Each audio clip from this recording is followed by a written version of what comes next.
Indo-British Advanced Pain Clinic, Noppimayam Surgery Duram. For appointments 9155515563.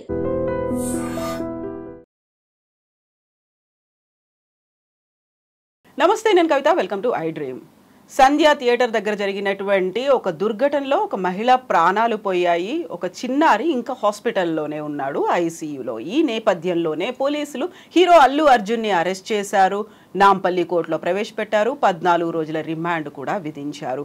ఆ తర్వాత ఏం జరగబోతుంది? ఓవరాల్గా ఎంటైర్ ఎపిసోడ్లో అల్లు అర్జునే బాధ్యుడా, ఇంకెవరైనా ఉన్నారా? వైఫల్యం ఎవరిది కనిపిస్తోంది? మనతో పాటుగా ఉన్నారు ఫిల్మ్ క్రిటిక్ భరద్వాజ గారు. సార్ నమస్తే. నమస్తే అండి. సార్, ఈ ఎంటైర్ ఎపిసోడ్లో ఎవరి తప్పు ఉందని అనిపిస్తోంది? ఫెయిల్యూర్స్ ఎక్కడ కనిపిస్తున్నాయి సార్? లూప్ హోల్స్ ఉన్నాయా? అంటే దీనిలో అల్లు అర్జున్ గారు కన్ఫెషన్ అవుతూ ఒక వీడియో రిలీజ్ చేశారు.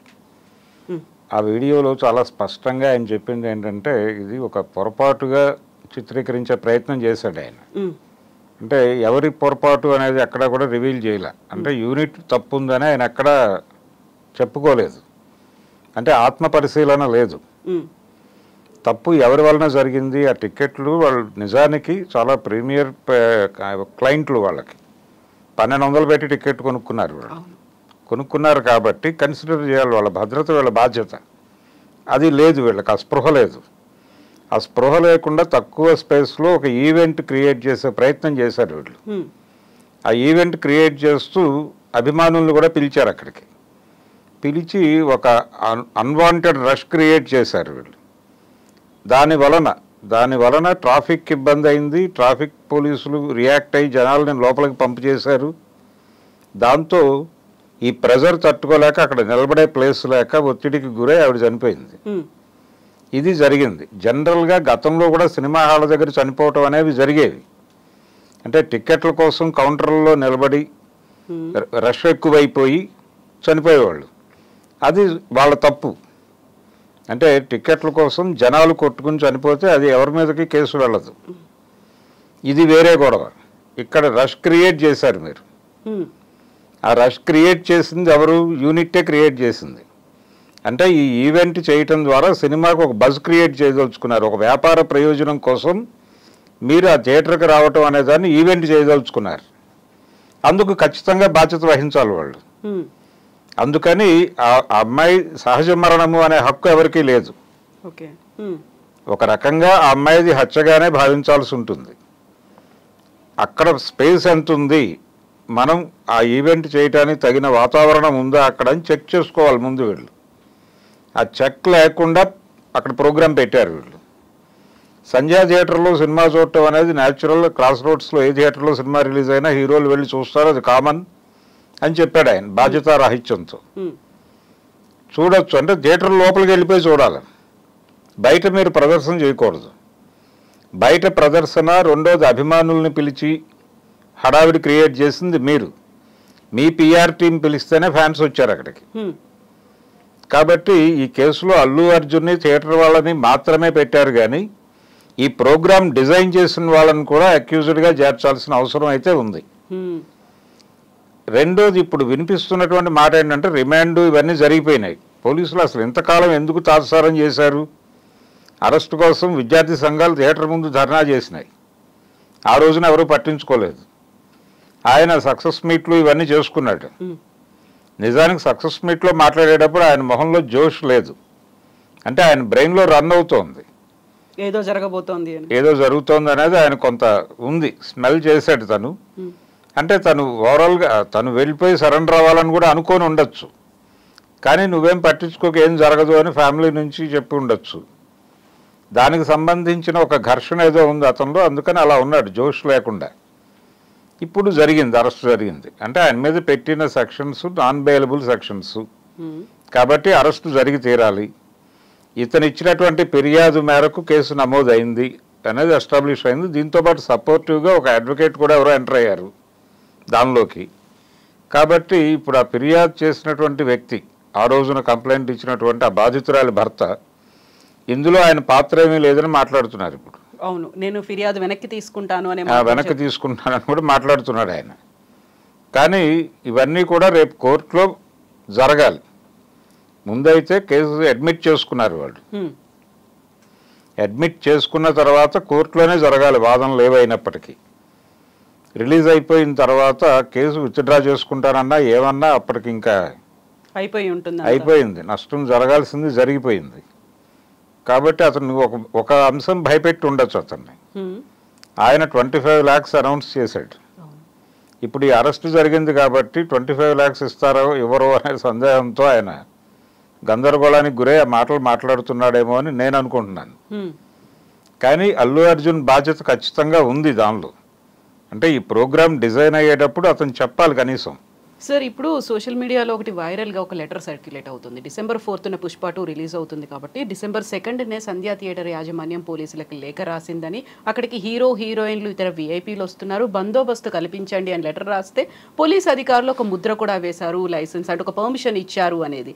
అండ్ నమోదైనటువంటి FIRలో అల్లు అర్జున్ A11గా ఉన్నారు ఆయన. అవును, A11 అంటే మిగిలిన వాళ్ళు కూడా ఉంటారా లైన్లో?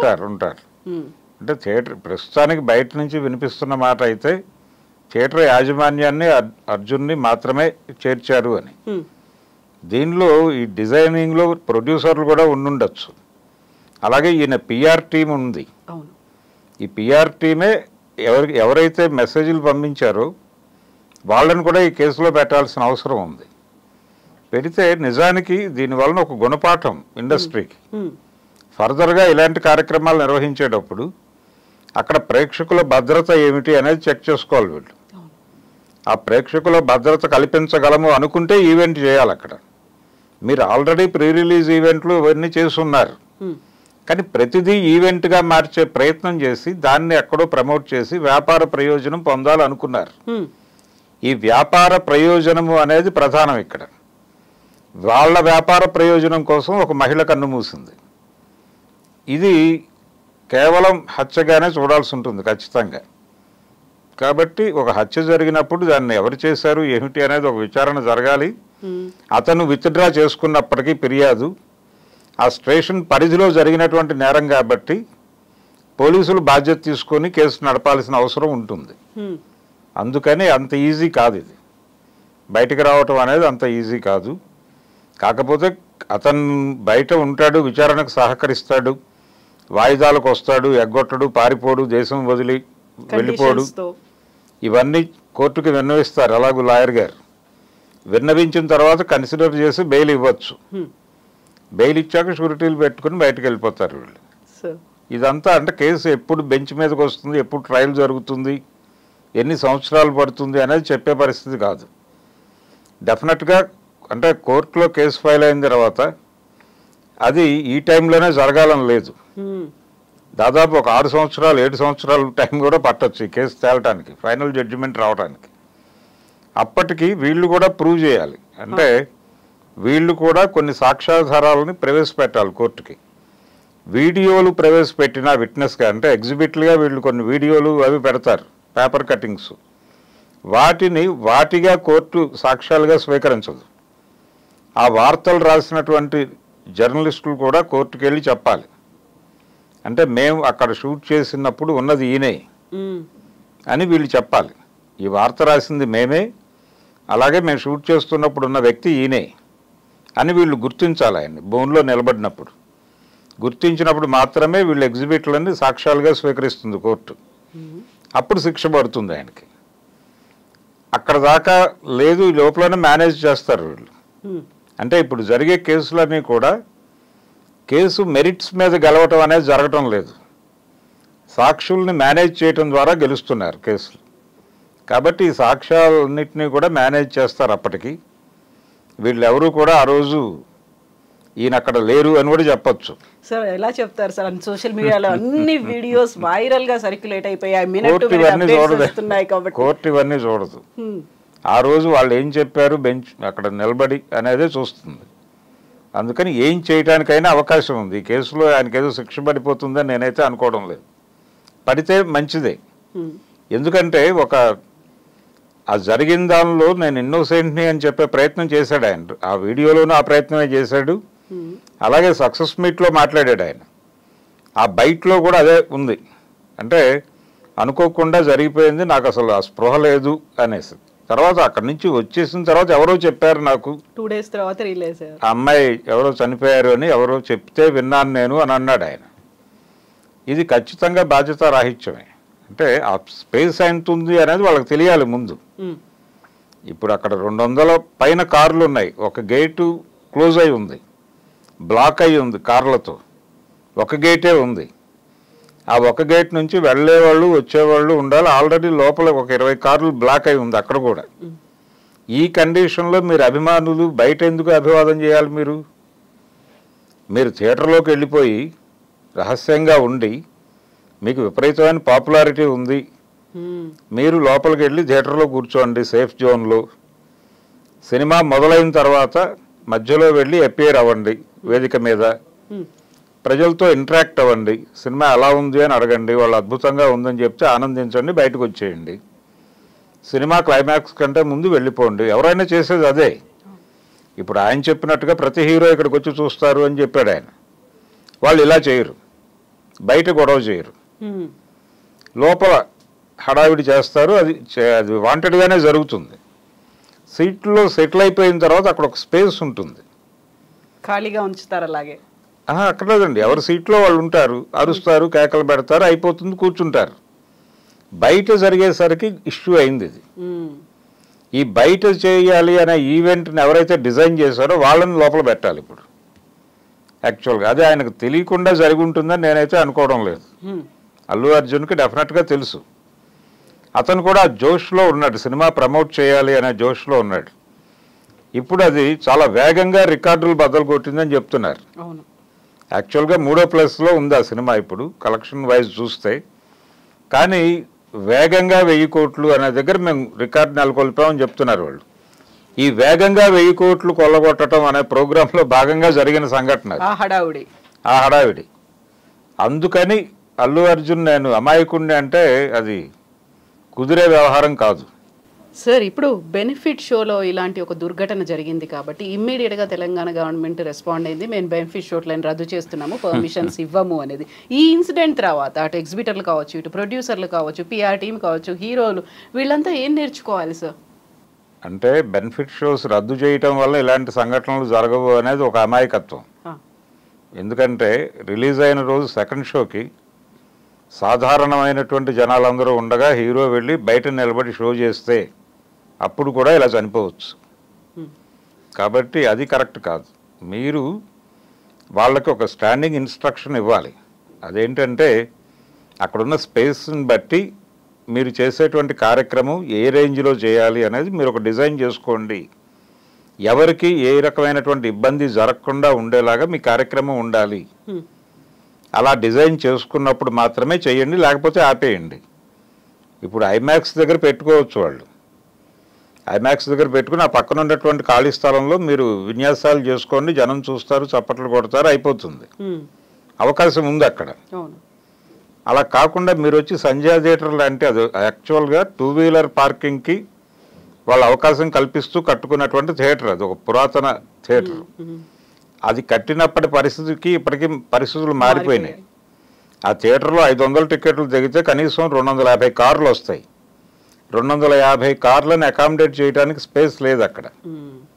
అది ఆ థియేటర్ పరిస్థితి. అది మీకు అంచనా ఉండాలి కదా. మీరు సినిమా నిర్మాణంలో 50 ఏళ్ళ నుంచి ఉన్నారు. అరవింద్ గారు ఈ రోజున కొత్తగా వచ్చినవాడు కాదు. ఆయన మొదటి సినిమా, ఆయన ప్రొడ్యూసర్గా తీసిన మొదటి సినిమా రిలీజ్ అయ్యి 50 ఏళ్ళు దాటింది. 74లో బంట్రోతు భార్య అనే సినిమాతో ఆయన ప్రొడ్యూసర్గా ఎంట్రీ ఇచ్చాడు, దాసరి గారి డైరెక్షన్లో. కరెక్ట్గా ఈ ఇయర్కి 50 సంవత్సరాలు కంప్లీట్ అయి చేసుకున్నారు. వాళ్ళు సినీ స్వర్ణోత్సవ సంబరాల్లో ఉండాల్సిన పరిస్థితి. వాళ్ళ అబ్బాయి వెళ్ళి ఇప్పుడు జైల్లో ఉండాల్సిన పరిస్థితి. నిజంగానే విషాదం. అలాగే మోహన్ బాబు గారు మోహన్ బాబు అయ్యి భక్తవత్సలం నాయుడు నుంచి మోహన్ బాబుగా మారి 50 సంవత్సరాలు. 75లో రిలీజ్ అయింది ఆ సినిమా స్వర్గ నరకం. ఆయన కూడా సినీ స్వర్ణోత్సవం చేసుకుంటున్నాడు. ఆ సందర్భంగా వాళ్ళ ఇంట్లో ఆ గందరగోళం. రెండూ విషాదమే. రెండు సెలబ్రేట్ చేసుకోవాల్సినటువంటి అంశాలు. రెండు సెలబ్రేట్ చేసుకోవాల్సిన సందర్భంలో ఇలాంటి సంఘటనలు జరగటం అనేది విచారకరం. సార్ మీరు ఇప్పుడు ఒక మాట అన్నారు, నిజంగా సెలబ్రేషన్స్ అక్కడ ఉన్నటువంటి ఆడియన్స్తో వాళ్ళ ఫ్యాన్స్తో ఇంటరాక్ట్ అవ్వాలి అంటే ఐమాక్స్లు అనేది పీవీఆర్ మాత్రం యాక్సెప్ట్ చేయలేదు కదా సార్. అక్కడ స్క్రీన్స్లో ఎక్కడ ఈ సినిమాని ప్రదర్శించట్లేదు, కొన్ని ఇష్యూస్ అయ్యాయి, అభిమానులకు సారీ కూడా చెప్పారు. అంటే ఓన్లీ ఐమాక్స్తో ప్రాబ్లం వచ్చిందండి వాళ్ళకి. అంటే షేరింగ్ దగ్గర గొడవ. అంటే కలెక్షన్లో గతంలో ఎలా ఉండేదంటే థియేటర్ని అద్దెకు తీసుకునేవాళ్ళు, ఆ రెంట్ పే చేసేవాళ్ళు, మిగిలిన దాంతో వాళ్ళకి సంబంధం లేదు. ఇప్పుడు ఈ ఐమాక్స్లో వచ్చిన తర్వాత, పర్టికులర్గా మల్టీప్లెక్స్లో వచ్చిన తర్వాత రెవెన్యూ షేరింగ్ అడుగుతున్నారు వాళ్ళు. దానిలో 40% అడుగుతున్నారు, 40 to 50 దాకా పెడుతున్నారు. మీరు టిక్కెట్ల రేట్లు 4 గింతలు పెంచుకున్నప్పుడు దాని మీద పర్సంటేజ్ పెంచడానికి మీకు వచ్చిన ప్రాబ్లం ఏంటని ప్రసాద్ ఐమాక్స్ వాళ్ళు నిలదీశారు వీళ్ళని. అక్కడ డిస్ప్యూట్ తలెత్తి వీళ్ళు నో చెప్పారు వాళ్ళకి, అందుకని సినిమా పడలేదు అక్కడ. దానికి వాళ్ళు ఒక ప్రకటన రిలీజ్ చేశారు, టెక్నికల్ రీజన్స్తో మా దగ్గర సినిమా పడటం లేదు ఇది అని. కానీ కారణం ఇదే, ఆర్థికపరమైనటువంటి గొడవే. వీళ్ళు ఈ స్పీడ్గా 1000 కోట్లు అనే దగ్గర కూడా ఈ టికెట్ల రేట్లు పెంపు ఇవన్నీ పనిచేసినాయి. ఇవన్నీ ఉండటము, పైగా షోస్ ఎక్కువ వేశారు వీళ్ళు. ప్రీమియర్ షోస్, ఫ్యాన్ షోస్ చాలా ఎక్కువ వేయటం వల్ల ఈ రెవెన్యూ జనరేట్ అయింది. ఇవేవి బయటకు మాట్లాడరు వీళ్ళు, కేవలం ఆ ఫిగర్స్ చూపించి ఇప్పటికీ నడపాలని చూస్తున్నారు. కానీ థియేటర్లు ఖాళీ అయిపోయినాయి, బుక్ మై షోలో తెలుస్తోంది. ఆకుపచ్చగా ఉంది, అది ఆకుపచ్చగా ఉండటం చూస్తే అర్థమైపోతుంది వేకెంట్గా ఉంది సినిమా అని. సార్ ఇక్కడే లెక్కలకి సంబంధించి కూడా ఇంకొక అంశం వస్తుంది. భారీ బడ్జెట్ సినిమాలు కాబట్టి టికెట్ల రేట్లు పెంచండి అని గవర్నమెంట్స్ దగ్గరికి వెళ్తున్నారు, జీవోలు రిలీజ్ చేస్తున్నారు, బెనిఫిట్ షోలు, ప్రీమియర్ షోలు, ఇవన్నీ భారీగా టికెట్ల రేట్లు పెంచడంతో వచ్చినటువంటి లాభాలు, ఆ తర్వాత షేరింగ్లు, ఇవన్నిటి తర్వాత మళ్ళీ టక్కున గుర్తొచ్చేది ఇన్కమ్ ట్యాక్స్ దగ్గర నుంచి. లెక్కలు ఎలా ఉంటాయి, ఎవరెవరికి ఏ షేర్లు వెళ్తున్నాయి, నిజంగా అంత భారీగా 1000 crore క్లబ్లో చేరిందా, ఎంత ఫాస్ట్గా వెళ్ళింది, ఇవన్నీ ఎంత జెన్యూన్గా ఉంటున్నాయి సార్ లెక్కలు? అంటే వీళ్ళు 2000 crore క్లబ్లోకి వెళ్ళాలనేది వీళ్ళ టార్గెట్. అది రీచ్ అయ్యే పరిస్థితి అయితే కనబడటం లేదు ఇప్పుడు. సో ఇక్కడ వరకు ఆగినప్పటికీ వీళ్ళు రేపు ట్యాక్స్ కట్టేటప్పుడు ఇది కాదు ఒరిజినల్ ప్రొజెక్షన్ ఇది అని చెప్పి వేరే రికార్డు పట్టుకుని వెళ్ళే అవకాశాలు ఉన్నాయి. మేము పబ్లిసిటీ కోసం రకరకాల ప్రకటనలు చేస్తాం, అది వేరే గొడవ ఇది వేరే గొడవ అని మాట్లాడుకుంటారు. గతంలో నుంచి జరిగింది, అది ఫ్రమ్ ది బిగినింగ్ ఉంది ఇది. అంటే ఒక దశలో ఎలా ఉండేదంటే టికెట్టు బుకింగ్లో నుంచి ఇష్యూ అయిన టికెట్ని అక్కడ గేట్ దగ్గర చించకుండా అతన్ని పర్సన్ని లోపలికి పంపించేసి అదే టికెట్ని మళ్ళీ కౌంటర్లోకి పంపించి మళ్ళీ అమ్మేవాళ్ళు. ఒక టికెట్ 2-3 అమ్మిన సందర్భాలు కూడా ఉండేవి. ఇది దీనివలన ఏం జరుగుతుందంటే ఎక్కడో నష్టం జరుగుతోంది అనే విషయం ఎన్టీ రామారావు గారు గుర్తించి తెగిన టికెట్ల మీద ట్యాక్స్ ఉండేది అప్పుడు, అందుకని వాళ్ళు ఆ పని చేసేవాళ్ళు. ఆయన వచ్చి ఏం చేశాడు, టికెట్లు తెగటంతో సంబంధం లేదు, థియేటర్ కెపాసిటీ మీద ట్యాక్స్ వేస్తాం అని స్లాబ్ పెట్టాడు ఆయన. స్లాబ్ అంటే అదే, థియేటర్ కెపాసిటీని బట్టి ఒక ట్యాక్స్ వేసేస్తారు. మీరు టికెట్లు అమ్మారా లేదా అనే దాంతో సంబంధం లేదు, మీరు ఆ ట్యాక్స్ కట్టాలి. ఆ స్లాబ్ పెట్టినప్పుడు థియేటర్ వాళ్ళందరూ చాలా ఇబ్బంది పడ్డారు. ఏమిటైనా సినిమా మనిషి వచ్చి మన సినిమా వాళ్ళకి ఇబ్బంది పెడుతున్నాడు అని అనుకున్నారు. దాసరి గారి నాయకత్వంలో ఒక బృందం వెళ్ళి కలిసింది ఆయన్ని. కలిసినప్పుడు ఆయన అడిగాడు ఎవరు సఫర్ అవుతున్నారు అని. అడిగితే ఎగ్జిబిటర్లు సఫర్ అవుతున్నారని చెప్పారు వీళ్ళు. ఎన్టీఆర్కి స్ట్రేట్ వైడ్ 6 థియేటర్స్ ఉన్నాయి, విజయవాడలో 2 థియేటర్లు ఉన్నాయి, కళ్యాణ్ చక్రవర్తి, కపర్ది అనే పేరుతో. హైదరాబాదులో రామకృష్ణ 70mm 35mm ఉన్నాయి, అది కాకుండా తారక రామా అని ఒకటి ఉంది. దీంతో పాటు ఆయనకి జనాల్లో ఓ థియేటర్ ఉండేది రామకృష్ణ అనే పేరుతో, అది ఇప్పుడు పెమ్మసానిగా మారింది. ఇన్ని థియేటర్స్ ఉన్నాయి నాకు, నాకంటే పెద్ద ఎగ్జిబిటర్ ఎవడన్నా సఫర్ అవుతున్నానని వస్తే నేను వింటాను అన్నాడు ఆయన. లేచి వచ్చేసారు వీళ్ళు బయటికి. ఆయన ఉన్నంతకాలం దాన్ని తీయలేదు, అలాగే ఉంది. వైఎస్ రాజశేఖర రెడ్డి వచ్చిన తర్వాత తొలగించారు. కాబట్టి స్లాబ్ సిస్టమ్ రావటానికి ముందు ఇంకా దోపిడీ జరిగేది, ఆ తర్వాత కొంత తగ్గింది. ఇప్పుడు ప్రభుత్వాలు వాళ్ళకు అనుకూలంగా మారిపోయినాయి.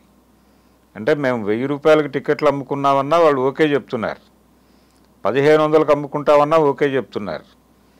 అంటే ఇది అధికార ముద్ర వేసి ప్రభుత్వాలు జీవో ఇష్యూ చేసి మరీ బ్లాక్ అమ్మిస్తున్నారు. ఇది పరిస్థితి. అందుకని ఇది వన్ సైడ్ నడుస్తోంది. అయితే ఇంకొక యాంగిల్ ఉంది దీనికి. చిన్న సినిమాల వాళ్ళు టిక్కెట్ల రేట్లు తగ్గించుకుని పెట్టుకుంటాం మేము, మాకు స్క్రీన్స్ ఇవ్వండి అంటే ఇస్తారా అనేది ప్రశ్న. అంటే మా సినిమాకి వచ్చే జనాలు తక్కువ, మేము పేపర్లో యాడ్ వేసుకుంటాం లేదా టీవీలో అడ్వర్టైజ్మెంట్ వేసుకుంటాం, మా సినిమా మల్టీప్లెక్స్లో కూడా 50 రూపాయలకే చూపిస్తాం అని వాళ్ళు యాడ్ వేసుకుంటే మీరు ఆ మేరకు ట్యాక్స్ ఎగ్జంప్షన్ ఇస్తారా వాళ్ళకి? అలా ఇస్తే అలా సినిమాలు వేసుకోవడానికి చాలామంది సిద్ధంగా ఉన్నారు. అంటే జనాలు పరిస్థితి ఎలా తయారైందంటే ఇప్పుడు థియేటర్కి వెళ్ళలేని, సినిమా బాగున్నప్పటికీ బాగుంటుంది అని నమ్మకం కలిగినా థియేటర్కి వెళ్ళడానికి భయపడుతున్నారు. అంటే ఈ సినిమాలేమో వీళ్ళు పుల్ చేస్తున్నారు లోపలికి ఆడియన్స్ని. స్వచ్ఛందంగా జనాలు థియేటర్కి వెళ్ళే పరిస్థితులు ఉన్నాయని నేనైతే అనుకోవడం లేదు. అంటే థియేటర్ ఆడియన్స్ ఫ్రెండ్లీగా ఉండటం లేదు. అంటే రేట్లు ఈ రేట్లు మాత్రమే కాదు, అసలు టోటల్గా ఎక్స్పెన్సివ్గా మారిపోయింది ప్రపంచం. అంటే మల్టీప్లెక్స్లు మాత్రమే మిగిలే పరిస్థితి ఉంది. సింగిల్ స్క్రీన్స్ చాలా వరకు తగ్గిపోయి మల్టీప్లెక్స్లుగా మారిపోతున్నాయి. కొన్ని రియల్ ఎస్టేట్ వెంచర్లుగా మారిపోతున్నాయి. నేను ఇందాక చెప్పినటువంటి ఎన్టీ రామారావు గారి థియేటర్లు విజయవాడలో ఉన్న 2, అంటే వాళ్ళ తమ్ముడి పేరుతో ఉండేవి అవి, త్రివిక్రమరావు గారి థియేటర్లు, ఆ 2 కూడా ఇప్పుడు షాపింగ్ కాంప్లెక్స్గా మారిపోయినాయి. వాళ్ళు 2 థియేటర్లు తీసేశారు. ఇలా చాలా థియేటర్లు వెళ్ళిపోయినాయి. చాలా సెంటర్లో ఇప్పుడు క్రాస్ రోడ్స్లో చాలా థియేటర్లు వెళ్ళిపోయినాయి. నెమ్మదిగా సింగిల్ స్క్రీన్కి వెళ్ళే ఆడియన్స్ అందరూ కూడా ఓటీటీలకు షిఫ్ట్ అయిపోతున్నారు. వాళ్ళకు కూడా జనాలు కావాలి.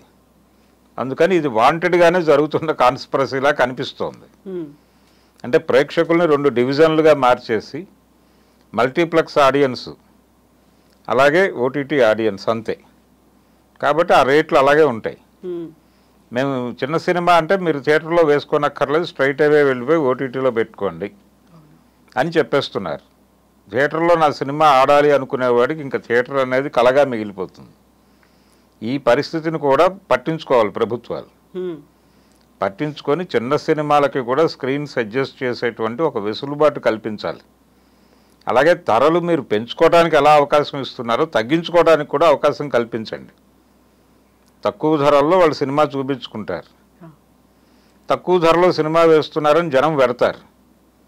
అంటే ఇప్పటికీ తెలుగు రాష్ట్రాల్లో కొన్ని ప్రాంతాల్లో కొన్ని థియేటర్స్లో, అంటే ఇప్పటికీ నాన్ ఏసీ థియేటర్స్ కొన్ని ఎగ్జిస్టింగ్లో ఉన్నాయి. ఉనికిలో ఉన్న థియేటర్స్లో వాళ్ళు 40 రూపాయలు 50 రూపాయలు బాల్కనీ టికెట్లు అమ్ముతున్నారు.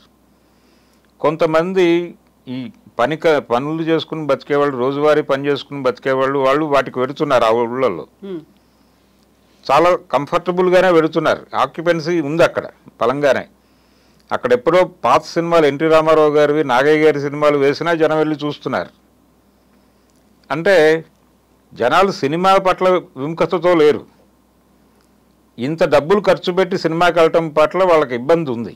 అంతా ఫ్యామిలీ కలిసి వెళ్తే ఎంత ఖర్చు అవుతుందో అనే ఒక బాధ కూడా ఉంది. అంటే ఒక ఫ్యామిలీ అందరూ కలిసి 10 మంది కనీసం బయలుదేరితే సినిమాకి ఏదైనా బ్యాంక్ లోన్కి వెళ్ళాల్సిన పరిస్థితి కల్పిస్తున్నారు మీరు. అందుకని అలా కాకుండా చిన్న సినిమాలకి టిక్కెట్ల రేట్లు వెసులుబాటుగా పెట్టుకునే అవకాశం మీరు కల్పించగలరా అనేది కూడా ప్రభుత్వాలు ఆలోచించాలి. ఆలోచించగలిగితే థియేటరు జనము అనేది ఉంటుంది. లేకపోతే నెమ్మదిగా జనాలు, అంటే మల్టీప్లెక్స్ ఆడియన్స్గా కొంతమంది ఉంటారు, ఓటీటీకి వెళ్ళిపోతారు మిగిలిన జనాలందరూ. ఇది అనివార్యంగా ఈ విభజన జరగబోతోంది. ఈ విభజన జరపటం వాళ్ళు చాలా ఇంట్రెస్ట్గా ఉన్నారు ఇండస్ట్రీ నుంచి అనిపిస్తోంది. సో ఈ ఇన్సిడెంట్స్ కాన్సిక్వెన్సెస్ అన్నీ చూస్తూ ఉంటే అటువైపే లీడ్ చేస్తుందేమో అని. అవును, అటువైపే నడిపిస్తున్నారు. అంటే అక్కడ కూడా ఇలాంటి సంఘటనలు జరిగితే కష్టమే. అంటే అక్కడ అర్జున్ గారు లాంటి వాడు వెళ్ళిపోయి హడావిడి చేసే అవకాశం తక్కువ ఉంటుంది. అక్కడ కూడా ఎక్కడో కింద ఒక ప్లేస్లో వాళ్ళు హడావిడి చేసుకుని పైకి వచ్చేసి సినిమా చూస్తారు. ప్లానింగ్లో ప్రాబ్లం ఉంది. ఈ జరిగిన సంఘటనలో పుష్పకి సంబంధించి, ఈ పుష్ప 2 ఆ రోజు సంధ్యా థియేటర్లో సంబంధించి వాళ్ళు ప్లానింగ్లో ప్రాబ్లం ఉంది. దాన్ని వాళ్ళు ముందు అడ్మిట్ చేయాలి, అంగీకరించాలి. తప్పు చేశాం మేము, ఉమ్. వాళ్ళ తప్పు వీళ్ళ తప్పు అని ఆధారాలు చూపించడం మానేసి ముందు తమ వైపు నుంచి జరిగిన తప్పేమిటో వాళ్ళు చెప్పుకోవాలి. ఒకవేళ నిజంగానే మీరన్నట్టుగా పోలీసులకి వాళ్ళు దరఖాస్తు పెట్టుకున్నారు, పోలీసులు ఇన్ టైంలో రెస్పాండ్ అవ్వలేదు, రాలేదు అనుకుందాం. అనుకున్నప్పుడు మీకు ముందే తెలుస్తుంది కదా వాళ్ళు రాలేదు అన్నప్పుడు మీరు ప్రోగ్రామ్ మార్చుకోండి. మీరు ప్రోగ్రామ్ మార్చుకుని తర్వాత పోలీసుల మీద మీరు కంప్లైంట్ లాంచ్ చేయండి. అంతే తప్ప మీరు అక్కడున్న పరిస్థితులను పట్టించుకోకుండా మీరు ఇష్టం వచ్చినట్టు చెలరేగిపోతే ఎవరు బాధ్యులు దానికి? సార్ ఇప్పుడు మళ్ళీ ఒక డౌట్ వస్తుంది. ఇదే ఇన్సిడెంట్ కనుక ఇప్పుడు థియేటరు, హీరో, అభిమాన నాయకుడు ఇలాంటివన్నీ చూసినప్పుడు ఏదైనా బహిరంగ సభ జరిగింది, అక్కడ పెద్ద ఎత్తున క్రౌడ్ అనేది వచ్చింది, క్రౌడ్ పుల్లింగ్ కూడా చేశారు అనుకున్నప్పుడు అక్కడ ఎవరైనా చనిపోయినప్పుడు నాయకుడి మీద కూడా కేసు ఇలాగే పెడతారా? ఎవరైనా అతీతంగా ఉంటారా అనేది? అంటే ఇలాంటి సంఘటనలు కూడా జరిగాయండి. అంటే జలియన్ వాలాబాగ్ ఇన్సిడెంట్ ఉంది మనకి, ఇలాంటి సంఘటనలకు సంబంధించి ఒక నమూనా. ఆ రోజు కూడా అక్కడ జరిగింది మీటింగే. ఆ మీటింగ్ని వాళ్ళు ఒకవైపు నుంచి పోలీసులు వచ్చేసారు లోపలికి, ఆర్మ్డ్ సైన్యం వచ్చేసింది. జనాలు ఎటు పారిపోవాలో తెలియగా వాళ్ళు తుపాకీ గుళ్ళకి దొరికిపోయారు. గేట్లు క్లోజ్ ఉన్నాయి అక్కడ అంతే. సో అలాంటి సంఘటన జరిగినటువంటి దేశంలో మనం ఉన్నాము. అంటే కత్తి పద్మారావు గారిని కారంచేడు ఇన్సిడెంట్ జరిగినప్పుడు అరెస్ట్ చేయాలని ప్రభుత్వం అనుకుంది. విజయవాడలో గాంధీజీ మున్సిపల్ హై స్కూల్లో మీటింగ్ పెట్టారు. ఆ బహిరంగ సభ వేదిక మీద ఆయన ఉన్నాడు. పోలీసులు వెళ్ళిపోయి ఆయన అరెస్ట్ చేయడం కోసం మెయిన్ గేట్లోంచి ఎంటర్ అయ్యారు. ఇంకా వేరే ఆల్టర్నేటివ్ లేదు జనాలకి. పోలీసులు సభ మీద దాడి చేస్తున్నారు అని జనం అనుకుని భయపడి గోడలు దూకారు. ఆ గోడ అవతల పెద్ద కందకం లాంటి ఒక మురిక్కాలో ఉంటుంది, దానిలో పడిపోయి చాలామంది రకరకాలుగా అంటే కాళ్ళు చేతులు విరగొట్టుకుని బయటపడి అలా వెళ్ళిపోయారు. ఇలాంటి అనేక సంఘటనలు ఉన్నాయి మనకి. అయితే ఇలాంటి సందర్భాలు ఏదైనా జరిగినప్పుడు ఖచ్చితంగా వాళ్ళని కూడా టార్గెట్ చేయాలి. వాళ్ళు కూడా అన్ప్లాన్డ్గా వెళితే టార్గెట్ చేయాల్సిన అవసరం ఉంటుంది, కేసులు పెట్టాలి. అంటే ఎక్కడైనా సరే మనిషి ప్రాణం అనేది దానికి ఒక ప్రాధాన్యత ఇవ్వాల్సిన అవసరం ఉంది. ఎంత విలువైందో గుర్తించాలి. మీరు సినిమాలో ఏదైనా ఇబ్బంది ఉంటే సినిమా మళ్ళీ మీరు తీసుకోగలరు. ఈ సినిమా ఫ్లాప్ అయితే ఇంకో హిట్ సినిమా, ఇంకో మంచి కథతో మీరు హిట్ కొట్టగలరు. కానీ ఆ కుటుంబానికి ఆ మనిషి ఉండదు కదా ఇక. అది గుర్తించాలి. మీరు గుర్తించి దానికి అంటే జనాలు ఇబ్బంది పడకుండా మీ అల్టిమేట్ ఏమిటి, ప్రేక్షకులు థియేటర్కి రావటమే. అదే మాట్లాడాడు ఆయన. అర్జున్ మాట్లాడుతూ ఈ ఇన్సిడెంట్ చూసి ఫ్యామిలీ ఆడియన్స్ థియేటర్లకు రావటంకి ఇబ్బంది పడద్దు, మీరు రావాలి, మీరు వస్తేనే మాకు మా జీవితాలు అని చెప్పాడు. ఆ మాటల్లో సిన్సియారిటీ లోపించింది. మీరు వాళ్ళకి అంటే ప్రేక్షక దేవుళ్ళు అంటున్నారు మీరు, ఆ దేవుళ్ళని ఆరాధించాలి కానీ ఇలా కిందేసి తొక్కేస్తే ఎలాగా? వాళ్ళకి ఆ ప్రాధాన్యత ఇచ్చి తీరితే మీరు రెస్పాన్సిబుల్గా ఉండేవాళ్ళు. ఆ ప్రోగ్రాం అక్కడ డిజైన్ చేసేవాళ్ళు కాదు. ఆయన బయట గొడవ చేయకుండా లోపలికి సైలెంట్గా వెళ్ళిపోయి ఆ స్టేజ్ మీద మెరిసి ఒక 10 నిమిషాలు ఆడియన్స్తో ఇంటరాక్ట్ అయ్యి సినిమా చూసి వెళ్ళిపోయి ఉంటే అసలు ఇలాంటి ప్రశ్నే వచ్చేది కాదు, ఈ అరెస్టు జరిగేది కాదు, ఈ గొడవ ఉండేది కాదు. ఇది వాళ్ళ స్వయంకృతం అనే చెప్పాలి. వాళ్ళు చేసుకుని పైగా కొన్ని విద్యార్థి సంఘాల వల్ల థియేటర్ ముందు ధర్నా చేశారు. ఆయన అరెస్ట్ చేయకపోతే అసలు సినిమా ఆడనివ్వం తెలంగాణలో అని కూడా మాట్లాడారు. ఫైనల్గా ఏం జరిగిందో దాని మీద ఆందోళనలు తగ్గాయి. కానీ కేసు నమోదైన తర్వాత అరెస్ట్ చేయకుండా ఉండలేరు పోలీసులు. ఇప్పటికే లేట్ అయింది, ఇప్పటికే లేట్ చేశారు. ఫైనల్గా ఈరోజు జరిగింది. ఇదో గుణపాఠంగా మాత్రమే తీసుకోవాలి ఇండస్ట్రీ. ఇదేదో అల్లు అర్జున్ అరెస్ట్ అయిపోయాడు, ఆయన జీవితం ఏమైపోతుంది అని ఆందోళన పడటం కన్నా కూడా దీన్ని ఒక గుణపాఠంగా మేము తీసుకుంటున్నాము అని ఇండస్ట్రీ నుంచి పెద్దలందరూ కలిసి ఒక ప్రకటన చేయాల్సిన అవసరం ఉంది. రేపెప్పుడూ కూడా భవిష్యత్తులో మేము ఎప్పుడూ కూడా ప్రేక్షకులకి ఇబ్బంది కలిగించేలాగా మా ఈవెంట్స్ ఏవి డిజైన్ చేయము. మాకు థియేటర్కి వచ్చినటువంటి ప్రేక్షకుల రక్షణ మా బాధ్యత. వాళ్ళు సేఫ్గా వచ్చి సేఫ్గా వెళ్ళిపోయేదాకా మేము బాధ్యత వహిస్తాం. వాళ్ళకి ఇబ్బంది జరగకుండా ఉండేలాగా మేము చూసుకుంటాం, ఏర్పాట్లు అలా చేసుకుంటాం, మేము మా డిజైనింగ్ అలా ఉండేలా చూసుకుంటాము, ఈ జరిగిన సంఘటనలో మా భాగం ఉంది, అందుకు మేము క్షమాపణ వేడుకుంటున్నాం ప్రేక్షక లోకానికి అని ఒక ఓపెన్ లెటర్ ఇవ్వగలిగితే కొంతవరకు ఎక్స్క్యూజ్ లభిస్తుంది. వాళ్ళు కూడా రెస్పాన్సిబుల్గా ఆలోచించాలి ఉన్నారు అనిపిస్తుంది. అటువంటి ప్రయత్నం చేస్తే మంచిది. ఇప్పుడు చాలామంది ఆయనకి మద్దతుగా కదులుతున్నట్టుగా వార్తలు వస్తున్నాయి. ఫిల్మ్ ఇండస్ట్రీలోంచి బోల్డ్ మంది ట్వీట్లు చేస్తున్నారు. దిల్ రాజు గారు లాంటి వాళ్ళు వెళ్ళారు అక్కడికి. అంటే విశ్వంభర షూటింగ్ ఆపేశారు, చిరంజీవి గారు కూడా వస్తున్నారు అని వినిపిస్తోంది. కాకుంటే వద్దన్నారు పోలీసులు అనేది కూడా వద్దన్నారు. అదొక అన్వాంటెడ్ క్రౌడ్ని క్రియేట్ చేస్తుంది అనే భయం ఉంది. బందోబస్తుకు సంబంధించిన సమస్యలు ఉన్నాయి వాళ్ళకి. చెప్పినప్పుడు ఆగి ఉంటాడు ఆయన. అంటే జరిగిన సంఘటన ఆల్రెడీ ఆ రిలేటెడే కళ్ళ ముందు కనిపిస్తోంది అక్కడ కాన్సిక్వెన్సెస్. అందుకని ఇప్పుడు వీళ్ళందరూ ఈ ట్వీట్లు చేయటం ఖండించటం కన్నా కూడా కలిసి ఒక లెటర్ రిలీజ్ చేయగలిగితే బాగుంటుంది. అప్పీల్ చేస్తూ జరిగిందేదో జరిగిపోయింది, ఇందులో మా తప్పు ఉంది, ఖచ్చితంగా మేము అడ్మిట్ చేస్తున్నాము, భవిష్యత్తులో ఇలాంటి సంఘటనలు జరగకుండా ఉండడానికి జాగ్రత్తలు తీసుకుంటాము, ప్రేక్షక దేవుళ్ళు వాళ్ళ భద్రత మా లక్ష్యం అని ఒక్క మాట అనగలిగితే బాగుంటుంది. Yes, sir. Thank you so much, sir. Thank you. Thank you.